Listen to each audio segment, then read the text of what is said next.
ఆలస్యం యొక్క దీవెనలు. మద్రాస్ రాష్ట్రంలోనున్న తిరునెల్వేలి సమీపంలో టోనావూర్ గ్రామం ఉన్నది.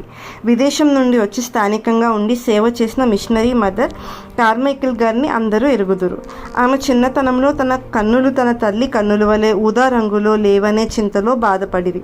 ప్రార్థన ద్వారా తన నల్ల కండ్లు ఊదా రంగుగా మారుతాయనే విశ్వాసంతో ఒక రాత్రంతా ప్రార్థించను. బాలికైన కార్మైకిల్ తెల్లవారి లేచి అద్దం దగ్గరికి వెళ్ళి నిలబడి చూచి బహుగా నిరాశ చెందాను. కండ్ల రంగు మారలేదు. మరుసటి దినము ఊదా రంగు కండ్లు కావాలని పట్టుదలతో ప్రార్థించాను. దుఃఖక్రాంతురాలై అద్దం ఎదుట నిలబడి చూస్తుండగా ప్రభు ఆమెతో మాట్లాడాను. కుమారి, వద్దు. కాలం గతించను. కార్మైకిల్ మిషనరీగా భారతదేశం వచ్చినప్పుడు భారత బాలికలు స్త్రీల కండ్లన్నీ నల్లగా నుండుట చూచెను. ఆమెకు ఎక్కడ లేని ఆనందం కలిగెను. చిన్నతనంలో ప్రభు తన ప్రార్థనకు జవాబు ఇవ్వని రహస్యంను గ్రహించిరి. దేవుని బిడ్డ, దేవుడి ప్రార్థనకు జవాబు ఇవ్వకపోయినను, జవాబు ఆలస్యమైనను దానిలో దేవుని అనాది సంకల్పమును రానున్న దినములలో కలగబో ఆశీర్వాదములను ఇమిడి ఉన్నాయని మరవవద్దు.